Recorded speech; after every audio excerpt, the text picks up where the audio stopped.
انا قلت من الاول دي مضيعه للوقت. الجنيوس بتاعنا هو اللي هيخلص. اهو وصل. ازيك يا جينيوس؟ تمام يا جينيوس، عامل ايه؟ كله تمام. النهارده هنتكلم عن AI think دي هوت توبيك، كله قاعد خايف يقول لك AI هياخد شغلانتي. وشايفين طبعا الفترة اللي فاتت كل حاجة في الأخبار وعلى الريلز والكلام من ده متمحورة حوالين ال AI وال AI agents والكلام من ده. ال AI ده موجود من زمان، يعني خاصة الناس اللي بتلعب جيمز، يعني موجود من التسعينات من الألفينات. اي مره انت لعبت فيفا ولعبت اجينست كمبيوتر هو ده AI، يعني هو دي الفكره. هي دلوقتي بس معروفه اكتر لانها بنشوف لها ابلكيشنز زياده عن الاول. طبعا من ابرزهم شات جي بي تي، اللي هو تقريبا اخد استحواذ عالي جدا من جوجل. يعني الناس دلوقتي بقت تستخدم شات جي بي تي في كل حاجه، سواء عربي سواء بالانجليزي. الناس عملته له دكتور نفساني، ناس عملته بتسرع حاجات على الطبخ او يعمل لهم تاسكس. طبعا احنا لسه في يعني في الانفنسي او في البدايات في موضوع الاي اي ايجنتس. وكنت عايز اشرح سريعا برضو الاي اي ايجنتس يعني ما بتفهمش لغه. يعني فكره الاي اي او اللارج لانجويج مودلز دي ما بتفهمش لغه، هي كل اللي هي بتفهمه حاجه اسمها توكنز. فمن اكتر حاجه ممكن نشرحها تبسط الموضوع، فكر في نفسك قاعد في اوضه ضيقه فيها بابين، باب على اليمين وباب على الشمال. الاي اي ايجنت ده هو الشخص اللي قاعد في النص في الاوضه الضيقه دي. الانفورميشن بتخش له باللغه الانجليزي او بتخش له مثلا بلغه الينز، هو بياخدها يحولها للغه انجليزي، لكن هو نفسه ما بيفهمش اللغه. احنا لسه بعيد قوي ان هو يبقى فولي اوتوميتد او يوصل لمرحله السنجلاريتي بمعنى ان الاي اي يوصل لمرحله ان ما يبقاش مستني الانبوت بتاع الهيومن، بقى هو خلاص شايف كل حاجه وعارف يعمل كل حاجه احسن من الهيومنز، فيوصل لمرحله السنجلاريتي. طبعا ده سنين قدام، يعني شفناها في افلام وزي افلام ترمينيتور وكده، بس فور ناو احنا لسه في البدايات. ومن اكبر المخاطر اللي موجوده دلوقتي في موضوع الاي اي ان هو بيهلوس في حاجه معروفه جدا دلوقتي اسمها اي اي هلوسينيشن. يعني ايه اي اي؟ دلوقتي انت مثلا اديت كتاب كامل للاي اي، زي ما احنا قلنا في الاوضه الصغيره دي، هو بياخد انبوت معين، ما يقدرش ياخد اكتر من ليتس سي جزء من او شابتر 1 من كتاب 10 شابترز. فانت عملت ابلود، انت فاكر ان انت الكتاب كله راح، هو الكتاب كله ما راحش ولا حاجه، هو راح شابتر 1، فانت بتقول له اديني ملخص. فبيعمل ايه الاي اي هنا؟ بيقرا الشابتر 1 وبعدين كده ايه، يرزع الباقي.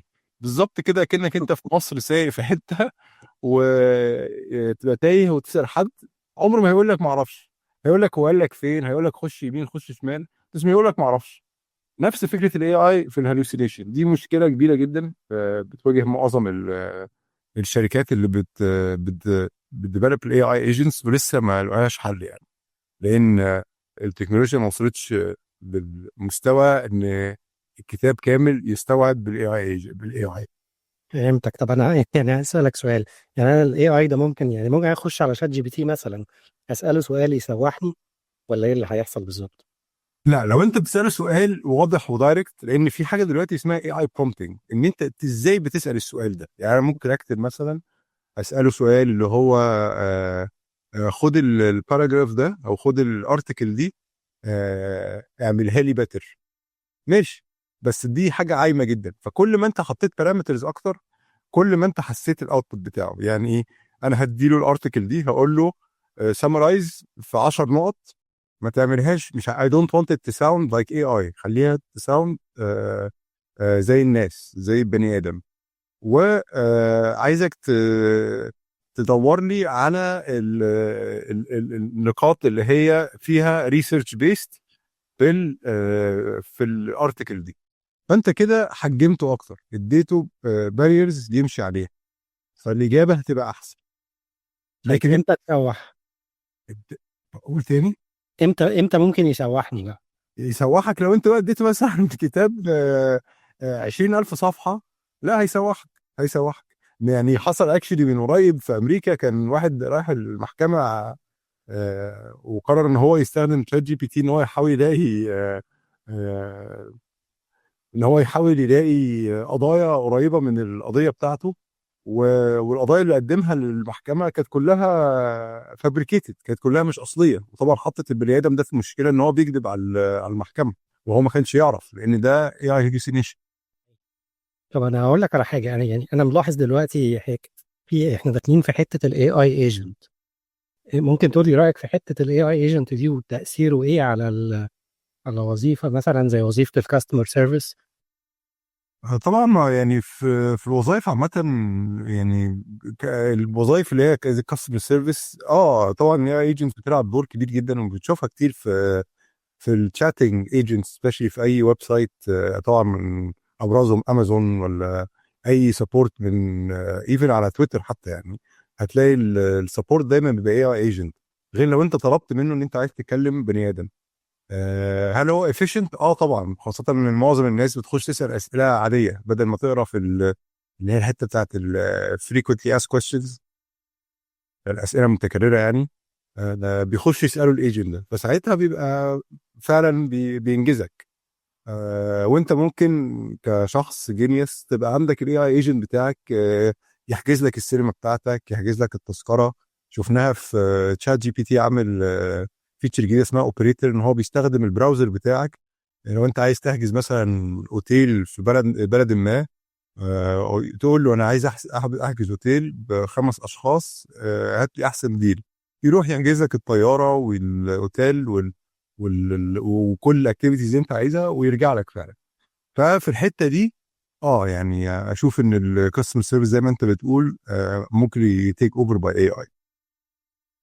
اوكي، ده كلام يخوف شويه، يعني لان انا برضو حاسس ان احنا داخلين في حته ان هو هيبتدي ياخد كولز، يعني يبتدي يرد على التليفون، ومش هيبقى والصوت بتاعه هيبقى مور هيومنايزد. حقيقي جدا، حقيقي جدا، وشفناها كتير في السكامز.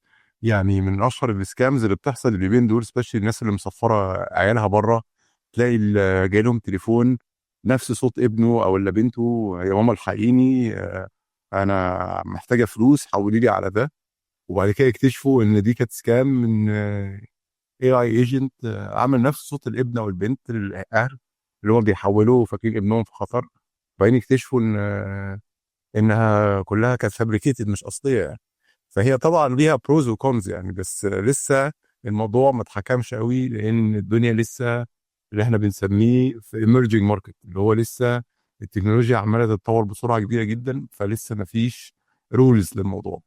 قريبه قوي يعني من فكره الكريبتو والبلوك تشين، ان هي الموضوع بيتطور بسرعه جدا، فالرولز مش لا هتواكب معاه.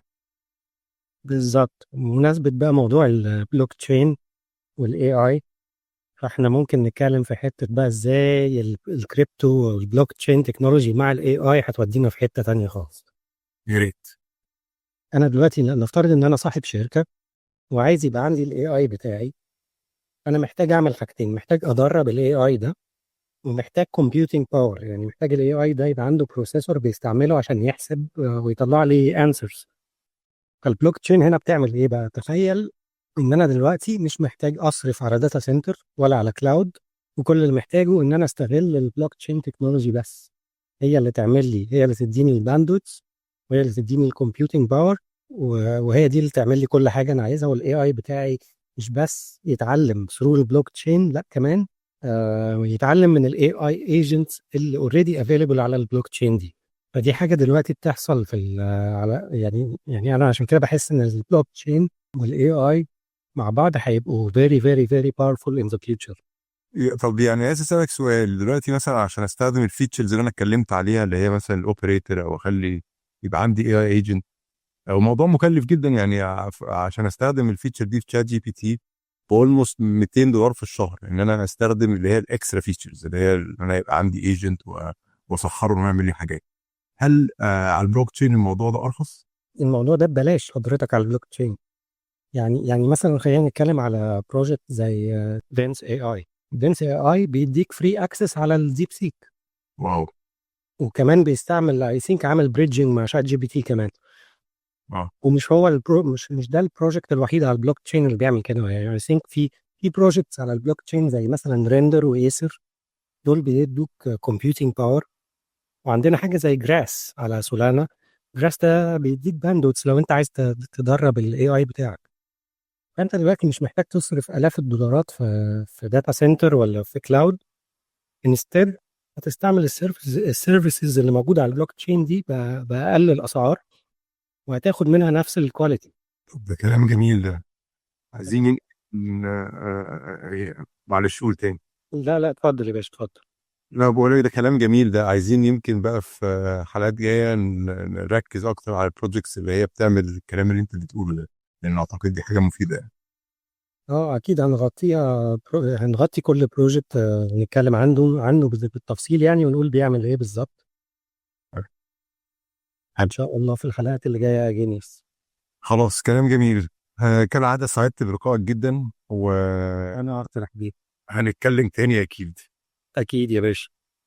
لو حد عنده اي كومنت او تعليق او اي حاجه عايزين نغطيها سيبوا لنا كومنت وهن انكلودد في الابيسودز الجايه.